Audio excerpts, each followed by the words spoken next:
हाणिया वाक़े अपडेट कयूं पिया मटियारी में अज़ीज़ गुल ख़ैबर की रिपोर्ट मुताबिक मटियारी शुगर मिल्स कमंद की पीड़ाई शुरू करे छड़ी। कमंद जो सरकारी अघु मुक़रर न थी सघियो।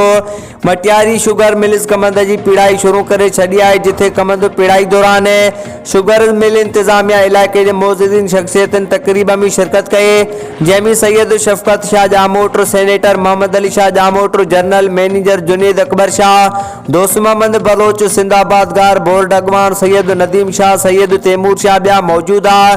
जडे त सरकार इन वक्त ताईं मुंजारे जो शिकार बणियल है। कमंद सरकारी अघु मुक़रर न करे सघी है। सरकारी अघु तय न थियण करे हितां जा आबादगार तबको भी बुॾतर जो शिकार है। जडे तराफ़तो करण ते मटियारी शुगर मिल्स इंतजामिया बुधायो त आबादगारन खां पुरानी अघ ते कमंद खरीद करियूं पिया।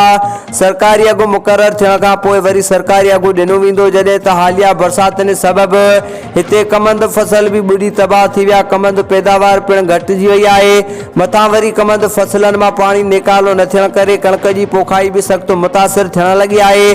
आबादगार तबको सख्त परेशानियों के मुंह ॾियण ते मजबूर है। बे पासे मटियारी ज़िले के आबादगारन मुतालबो कयो त कमंद सरकारी अघु 330 रुपया जल्द मुक़रर कयो वञी बंद पयल शुगर मिलियूं फौरी तौर चालू करायूं वञनि।